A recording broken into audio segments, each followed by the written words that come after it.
And I could choose any need. For example, let's just say understanding. When I'm understood, if I imagine being seen and understood, when I say the beauty and the fullness of that need, what am I experiencing? The three dimensions. Number one, I'm experiencing an emotionality.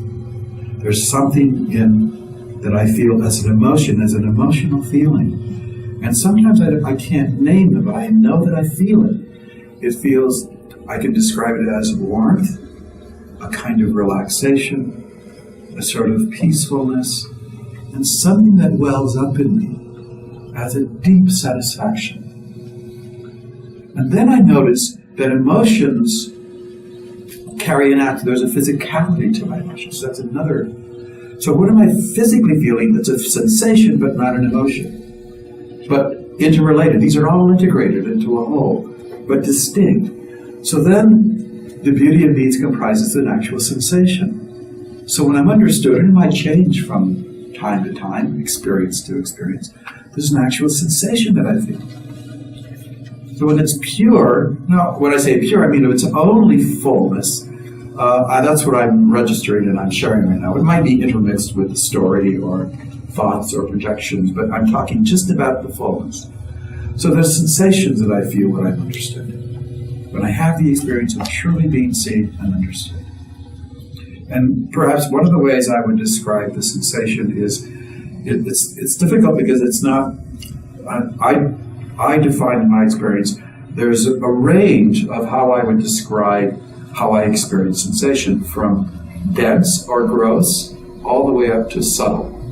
There's a range of gross to not so gross to finer and finer vibration, which is a subtle. So there's a range to be able to discern the level of the sensations that we feel. The gross and dense sensations are pretty easy. You just press down on your leg, or you feel an ache in like a stomach ache, or an acute tightness, or the fire of anger. That's a sense that has more of a density. There's soft tissue density, and then there's the density that we feel when we're feeling, a muscular sensation. These are all ranges of sensation. When I talk about sensation, it's usually along the mid to the finer range of subtle and finer vibration sensation. So when I have my experience of understanding that, then there's something in me that I feel like, it's almost as though I feel like I'm standing up straighter and more present. And that's more present as a thought, but the sensation is one which I sense my body as being more present. And actually even more vital, as though there is a physical radiance taking place. So the other dimension is sensation. There's emotion and sensation. Then the other one is really important.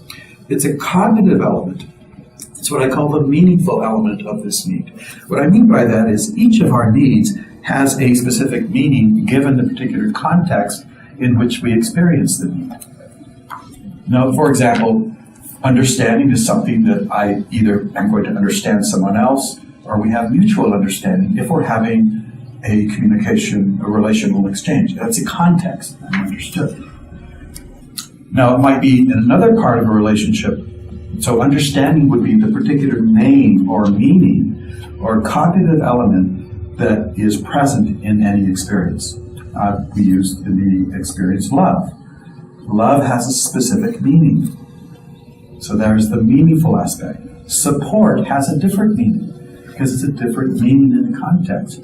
For example, the support I received from David in organizing. Of course, other people were supportive, but specifically in relationship to David, in relationship to having this event take place. Many, many behaviors and actions that David communicated and acted upon really fulfill the value that I hold for support.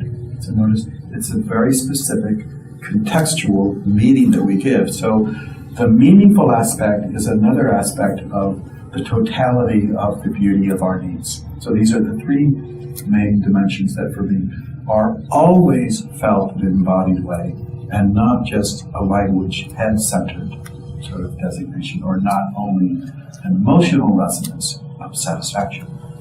So that's how I define the whole phenomenon of the beauty and the fullness of our needs.